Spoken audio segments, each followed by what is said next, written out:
최근 코로나19 확진자가 다시금 많이 늘고 있습니다.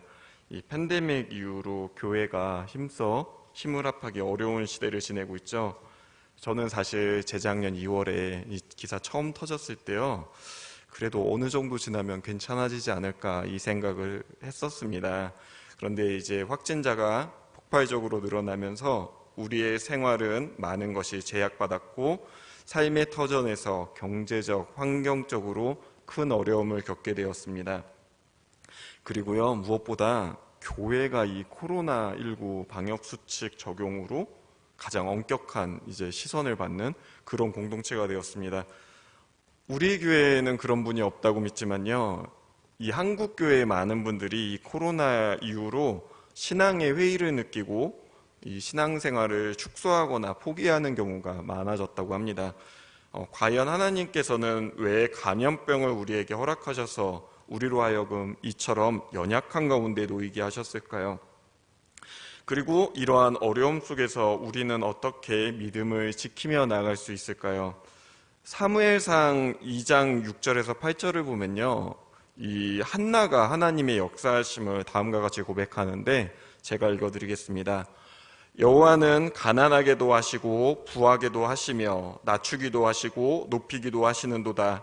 가난한 자를 진토에서 일으키시며 빈궁한 자를 거름더미에서 올리사 귀족들과 함께 앉게 하시며 영광의 자리를 차지하게 하시는도다.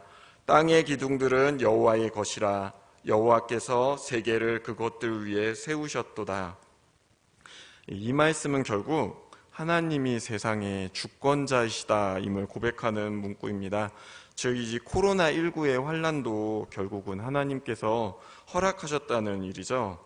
그렇다면 하나님께서는 왜 이처럼 무서운 감염병을 허락하셨을까요? 성경에서는 하나님께서 이런 것을 허락하실 때 주로 두 가지를 언급하는데요. 첫 번째는 우리의 죄의 결과로, 그리고 두 번째는 하나님께서 우리를 성장시키시기 위해서라고 고백을 합니다. 사실 이 두 가지 다 우리가 생각해 볼 필요가 있습니다. 대다수 유행하는 바이러스의 경우는요, 인간의 욕심에서 비롯된다고 합니다. 한때 전 세계를 두렵게 했던 에이즈 잘 아시지 않습니까? 이 에이즈 바이러스는요, 원래 원숭이들이 갖고 있는 보유균이라고 합니다.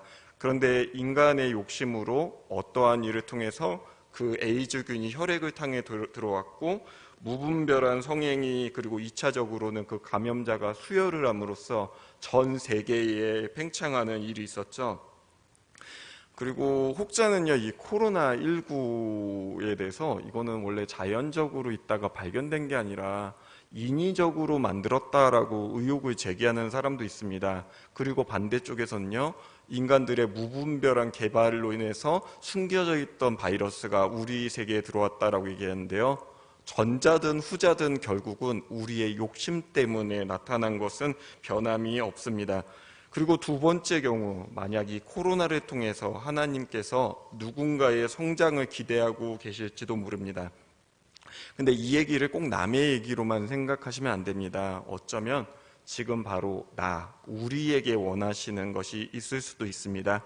그렇다면 지금 우리는 이 하나님이 원하시는 것이 무엇인지 기도와 말씀을 통하여 묵상하며 주님의 뜻을 찾아야 할 때입니다.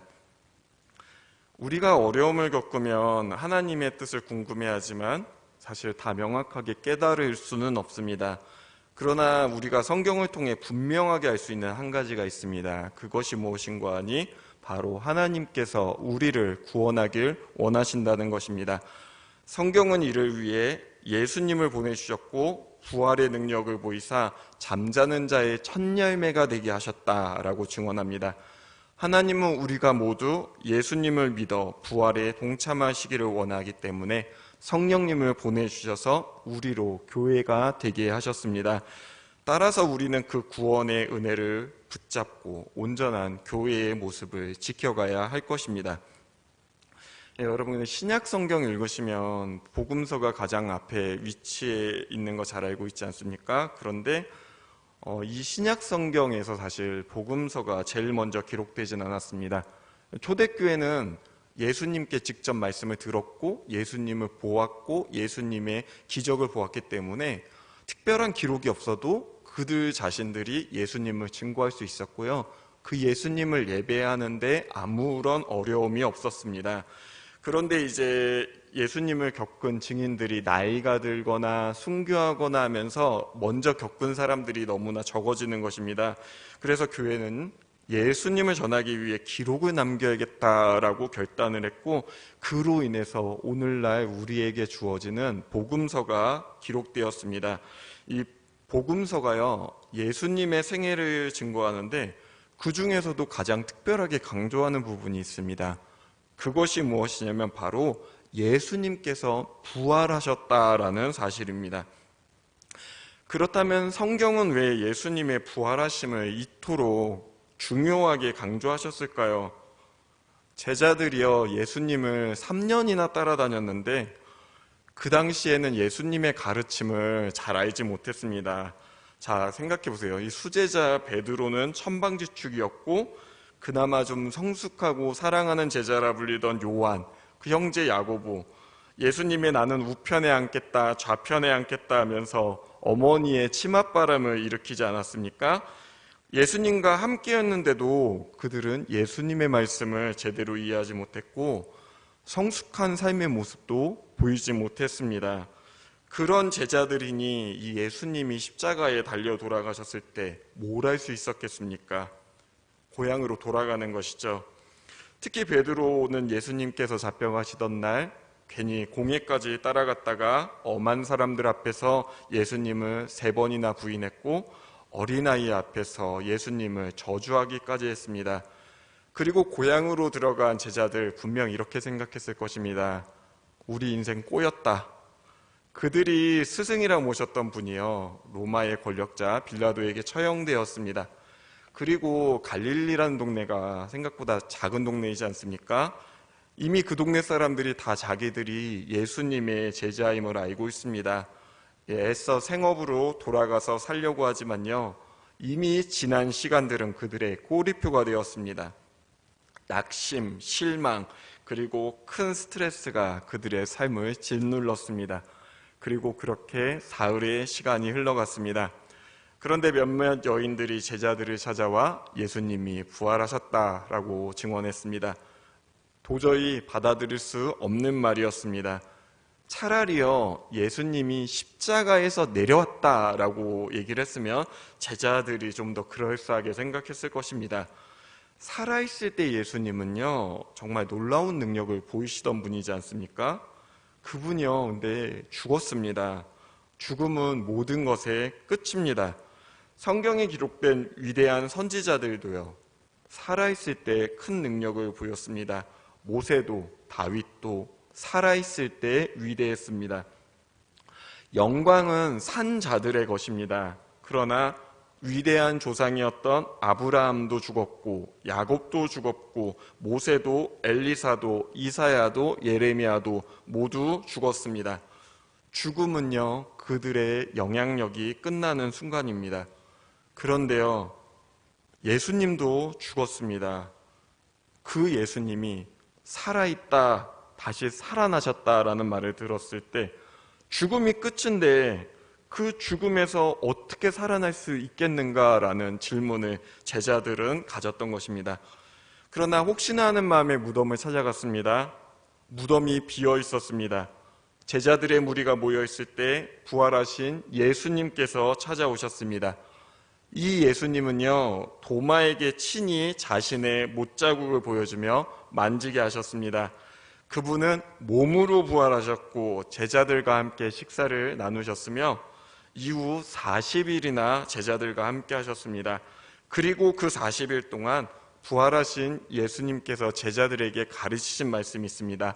사도행전 3절 말씀인데요, 제가 읽어드리겠습니다. 그가 고난받으신 후에 또한 그들에게 확실한 많은 증거로 친히 살아계심을 나타내사 40일 동안 그들에게 보이시며 하나님 나라의 일을 말씀하시니라. 자, 여기서 예수님이 무엇을 말씀하셨다고 기록되었나요? 하나님 나라의 일, 흔히 우리가 천국이라 말하는 것에 대해 말씀하셨습니다. 그리고 마지막으로 예루살렘을 떠나지 말고 하나님께서 약속하신 성령을 기다리라 하셨습니다. 제자들은요, 그 약속을 믿고 기도에 힘썼고 오순절에 그들에게 성령이 임했습니다. 그 성령이 임했을 때요, 그때 제자들은 예수님께서 자신들에게 가르친 것이 무엇이든지 깨달을 수 있었습니다.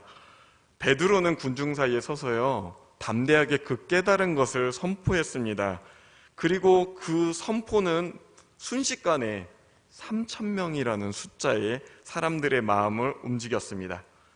그것이 바로 복음입니다. 그 복음이 예수 그리스도의 십자가 죽음과 부활하심, 그리고 이 말씀이 선포될 때 사람들은 성령을 받아 교회가 된 것입니다. 제자들이 예수님의 부활을 통해 비로소 그분이 진짜 하나님의 참 아들이심을 깨달았습니다. 부활을 경험한 후에야 그들은 참 하나님 예수 그리스도의 말씀을 이해할 수 있었던 것입니다. 성령이 임하셔서 제자들에게 예수님께서 행하신 일과 그 말씀을 깨닫게 하셨고, 또 지난 3년 동안 참 하나님의 아들이면서 그 뜻을 전했을 때 깨닫지 못했는데 이후에 이것을 깨달았을 때, 성령의 임재를 경험했을 때 이들은 더 이상 가만히 있을 수 없었습니다.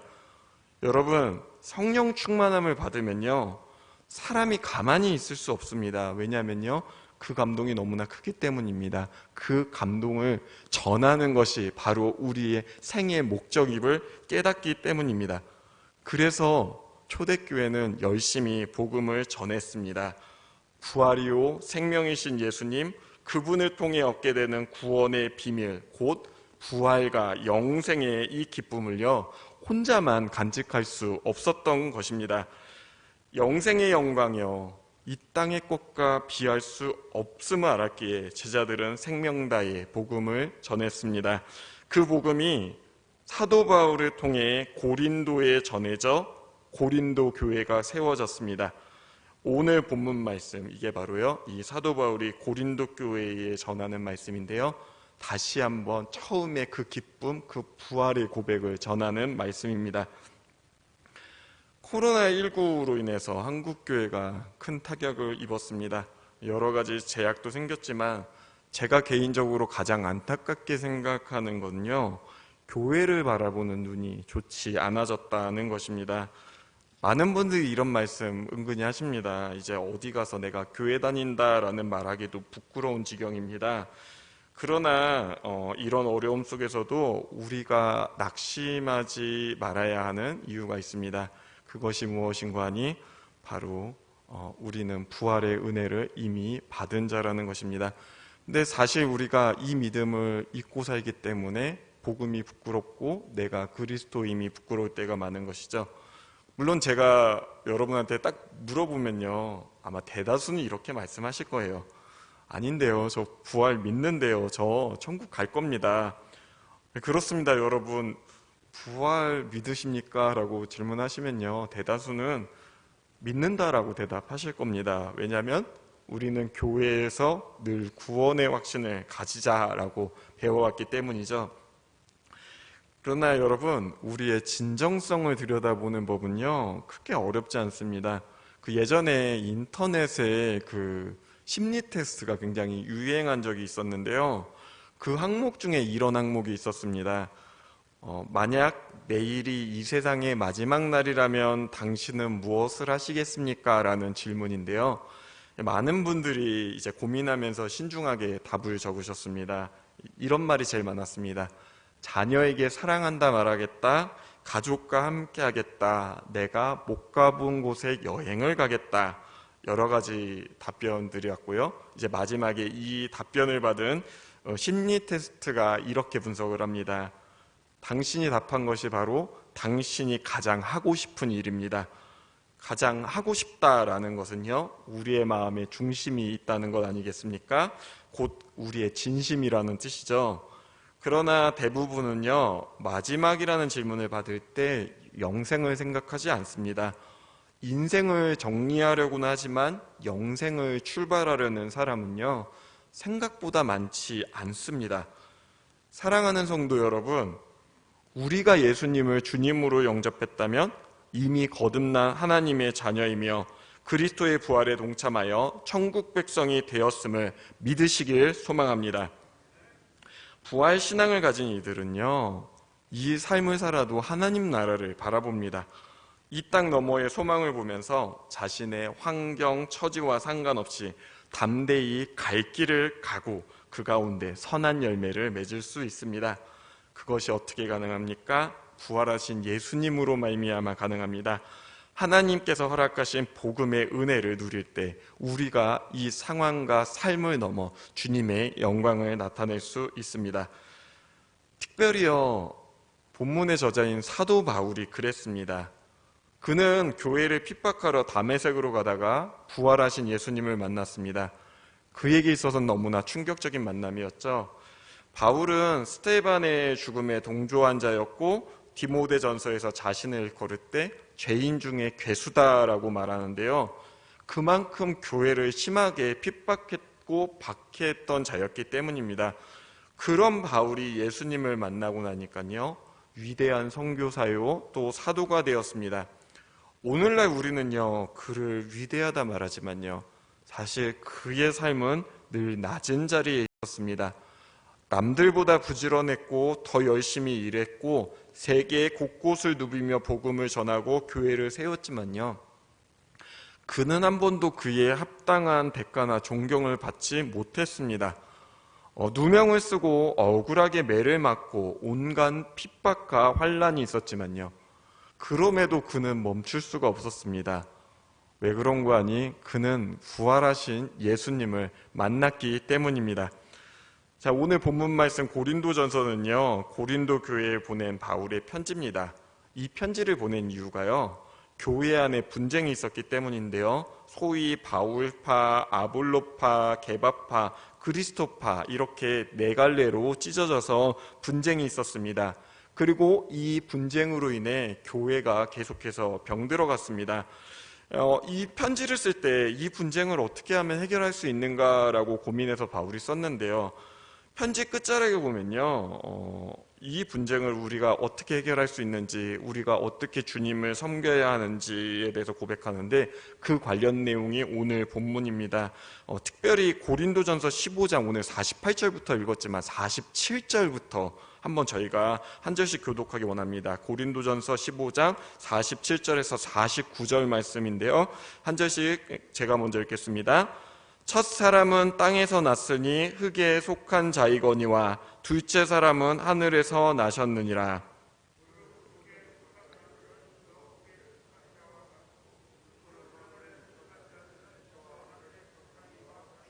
합독하시겠습니다. 우리가 흙에 속한 자의 형상을 입은 것 같이 또한 하늘에 속한 이의 형상을 입으리라. 아멘. 이 말씀의 맥락은 결국은요, 부활하신 예수를 믿으라입니다. 47절에서 첫 사람이 아담을 말하고 둘째 사람은 예수님을 언급하는데요, 하나님께서 흙으로 빚어 생기를 불어넣어서 아담을 지으셨습니다. 그러나 이 아담이 하나님의 뜻을 떠났기 때문에 그 죄의 대가로 다시 흙으로 돌아갈 수밖에 없는 존재가 되었죠. 그 후손인 우리도 죄의 흔적, 죄의 그가를 물려받아서 땅의 일에 근심하고 땅의 것에 매이며 두려움을 안고 살아갈 수밖에 없는 존재가 되었습니다. 그러나 예수님께서 하늘로부터 오셔서 우리를 하늘로 속한 자로 불러주셨습니다. 우리의 몸은 죽어 땅으로 돌아가지만 믿는 자는요, 몸으로 부활합니다. 그 부활은 흙으로 빚은 몸을 입는 것이 아니라 하늘에 속한 이의 형상, 곧 그리스도의 부활과 같이 완전한 부활에 동참합니다. 우리가 이 감염병을, 이 두려움을 가벼이 여길 문제는 아닙니다. 그러나 하늘의 것을 소망한다면 우리는 이 현실 너머에 있는 하나님의 은혜와 사랑을 깨닫게 됩니다. 그리고 그 믿음을 통해 담대히 주님의 몸된 교회로서 우리의 삶 가운데 주님을 고백하고 예배할 수 있습니다.